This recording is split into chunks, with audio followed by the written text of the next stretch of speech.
All right, example number 3. How do I find the input of a function? Let's remember that when you have an input,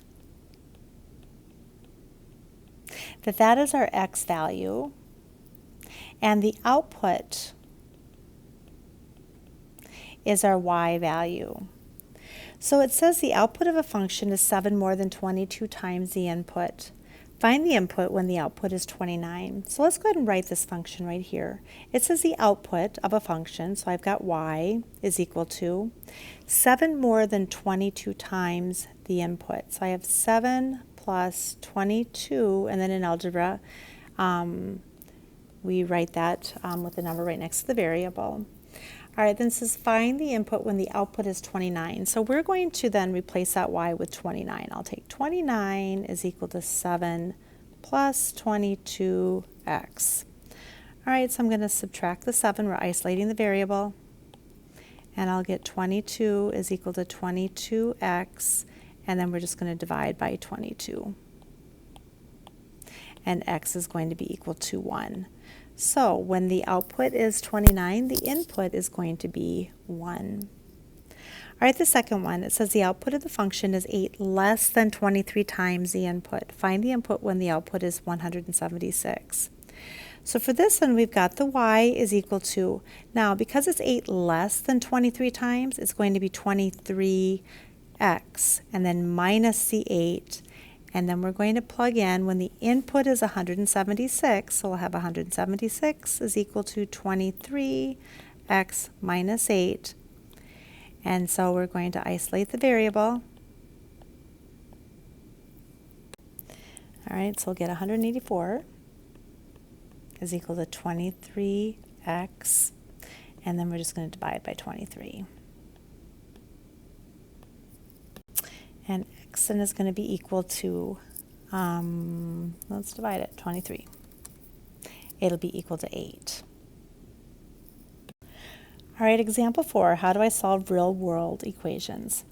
A rectangular field is 4 times as long as it is wide. If the perimeter of the field is 700 feet, what are the dimensions of the field? All right, so let's go ahead and we'll draw ourselves a picture here. And here we go.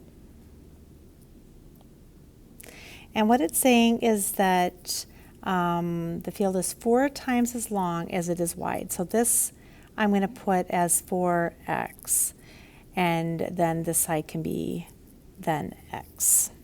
All right, and since we're talking about perimeter, and that's the distance around it, well, let's label these as x, and this is 4x and 4x.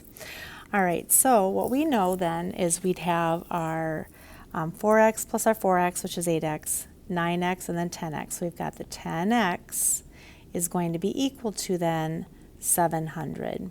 All right, and so let's go ahead and we're going to continue to solve by dividing by 10, and x then would be equal to 70. So let's go ahead and see if that actually works. So if I had 70 here, and I'd have 70 on this side, and then that would mean that 4 times 70, so that's this side here, that's this side here, and then 4 times 70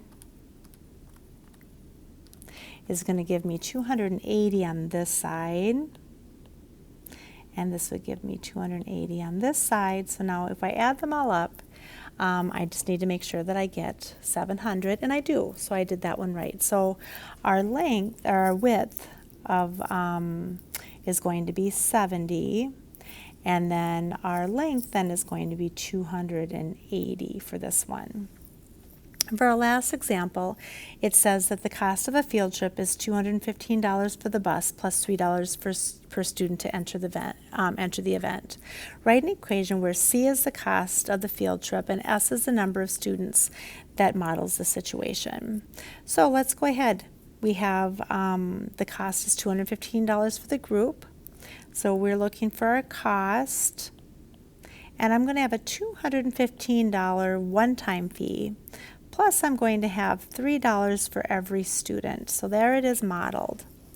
Now, if the school is going to spend at most $425, how many students can go? So I'm going to plug in that 425 where I see the C, and I've got my 215 plus my 3s. All right, so let's go ahead and we'll minus our 215.